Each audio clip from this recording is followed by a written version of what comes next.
Hi friends, स्वागत है आप सभी का साइंस एंड मैथ सिटी में।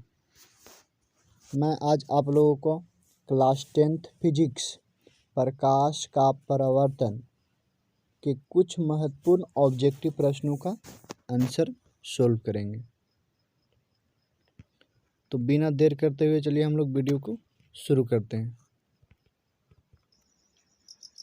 क्वेश्चन नंबर फर्स्ट, इनमें से कौन दर्पण का सूत्र है? तो दर्पण सूत्र क्या होता है? 1/v plus 1/u is equal to 1/f। तो ऑप्शन नंबर ए क्या हो जाएगा? Right answer 1/v plus 1/u is equal to 1/f। इसी को हम लोग क्या बोलते हैं? दर्पण सूत्र। नेक्स्ट क्वेश्चन, वाहनों के साइड मिरर में किस दर्पण का प्रयोग किया जाता है? ऑप्शन ए अवतल दर्पण, बी उत्तल दर्पण, सी समतल दर्पण, डी सभी। तो वाहनों के साइड मिरर में किस दर्पण का प्रयोग किया जाता है? उत्तल दर्पण। ऑप्शन बी क्या हो जाएगा? Right answer. Next question, torch एवं वाहनों के उग्र दीपों में किस दर्पण का प्रयोग किया जाता है? ऑप्शन ए अवतल दर्पण, बी उत्तल दर्पण, सी समतल दर्पण, डी सभी। तो ऑप्शन नंबर ए क्या हो जाएगा? Right answer. टॉर्च एवं वाहनों के उग्र दीपों में किस दर्पण का उपयोग किया जाता है? अवतल दर्पण का। याद रखिएगा, वाहनों के उग्र दीपों में अवतल दर्पण का प्रयोग किया जाता है और वाहनों के साइड मिरर में किस दर्पण का प्रयोग किया जाता है? उत्तल दर्पण का।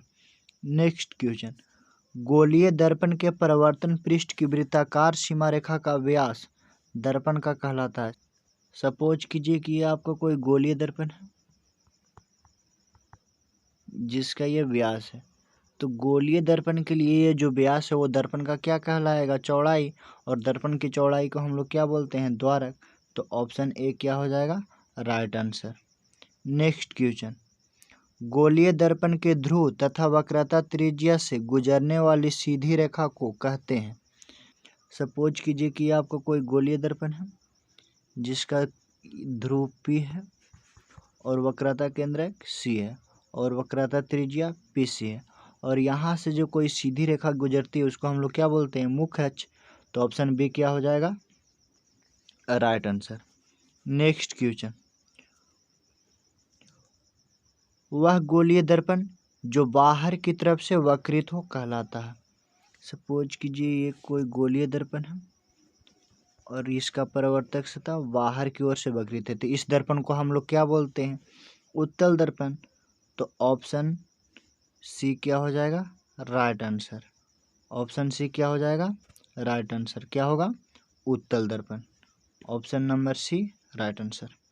नेक्स्ट क्वेश्चन, वह गोलीय दर्पण जो अंदर की तरफ से वक्रित हो कहलाता है। सपोज कीजिए कि आपको कोई गोलीय दर्पण है जिसका परावर्तक सतह अंदर की ओर से वक्रित है। इस दर्पण को हम लोग क्या बोलते हैं? अवतल दर्पण। तो ऑप्शन ए क्या हो जाएगा? राइट आंसर, अवतल दर्पण। नेक्स्ट क्वेश्चन, गोलीय दर्पण का परावर्तक पृष्ठ वक्रित हो सकता है। कि सपोज कीजिए कि ये आपका कोई गोलीय दर्पण एक है जिसका परावर्तक पृष्ठ अंदर की ओर से वक्रित है। इसको हम लोग क्या बोलते हैं? अवतल दर्पण। और ये आपको कोई एक गोलीय दर्पण है जिसका परावर्तक पृष्ठ बाहर की ओर से वक्रित है। इसको हम लोग क्या बोलते हैं? उत्तल दर्पण। तो गोलीय दर्पण का परावर्तक पृष्ठ अंदर की ओर से भी वक्रित हो सकता है, बाहर की ओर से भी वक्रित हो सकता है। तो ऑप्शन नंबर सी क्या हो जाएगा? राइट आंसर, या बाहर दोनों। 10, यदि किसी बिंब का प्रतिबिंब का आवर्धन ऋणात्मक है तो उस प्रतिबिंब की प्रकृति क्या होगी? ऑप्शन नंबर ए वास्तविक और उल्टा, बी वास्तविक और सीधा, सी आभासी और सीधा और डी आभासी और उल्टा। तो आभासी और उल्टा तो कभी होगा नहीं, वास्तविक और सीधा ये भी नहीं होगा। ऑप्शन नंबर ए क्या हो जाएगा? राइट आंसर, वास्तविक और उल्टा। नेक्स्ट क्वेश्चन, प्रकाश के परावर्तन के कितने नियम हैं? ऑप्शन नंबर ए 2 नियम, बी 3 नियम, सी 4 नियम, डी 1 नियम। तो प्रकाश के परावर्तन के कितने नियम हैं? 2 नियम है। तो ऑप्शन नंबर ए क्या हो जाएगा? Right answer. नेक्स्ट क्वेश्चन, एक गोलीय दर्पण से 5 सेंटीमीटर की दूरी पर रखे बिंब का प्रतिबिंब दर्पण से 30 सेंटीमीटर की दूरी पर उसी ओर बनता है जिस ओर बिंब है। तो आवर्धन का मान इसमें निकालना है।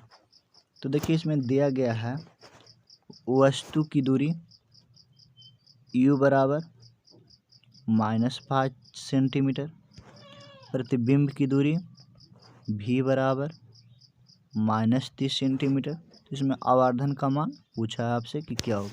तो हम लोग जानते हैं आवर्धन m बराबर क्या होता है -v/u। इसमें देखिए v का वैल्यू कितना है -30 और u का वैल्यू कितना है -5। तो माइनस से माइनस कैंसिल और 5 6 जा 30। तो आंसर कितना आ गया -6। तो ऑप्शन नंबर ए क्या हो जाएगा राइट आंसर।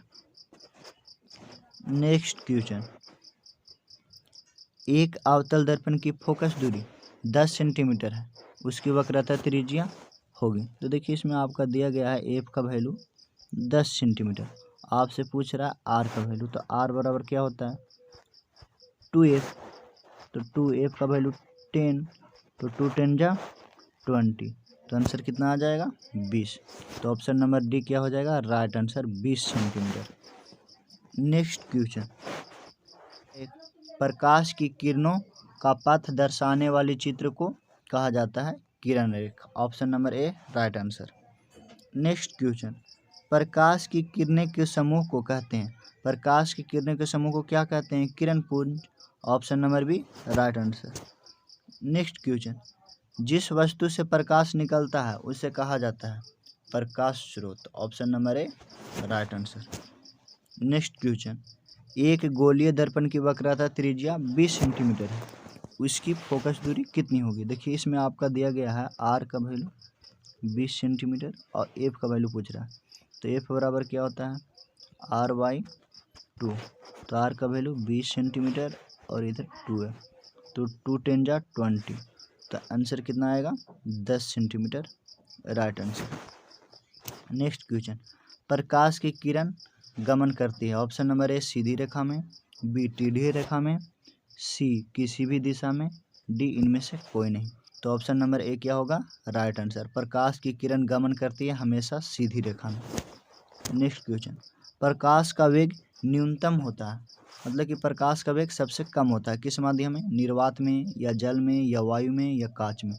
देखिए निर्वात और वायु में लगभग प्रकाश का चाल सेम होता है, लेकिन अगर जो बात करें सबसे ज़्यादा की तो निर्वात में होता है, इसके बाद वायु में होता है और इसके बाद जल में होता है, और सबसे कम किस में होता है कांच में। तो ऑप्शन नंबर डी क्या हो जाएगा right answer. Next question, motor गाड़ी के चालक के सामने लगा रहता है कौन सा दर्पण, उत्तल दर्पण। मोटर गाड़ी के चालक के सामने बोले या वाहनों के साइड मिरर में किस दर्पण का उपयोग किया जाता है उत्तल दर्पण का, और वाहनों के उग्रदीपों में किस दर्पण का उपयोग किया जाता है अवतल दर्पण का उग्रदीपों में, और साइड मिरर में या चालक के सामने जो दर्पण लगा रहता है उसको हम लोग क्या बोलते हैं उत्तल दर्पण। तो हम लोग आज पार्ट 1 में 20 क्वेश्चन को सोल्व किए हैं। अब अगले पार्ट में हम लोग 21 से लेकर के 40 तक सोल्व करेंगे।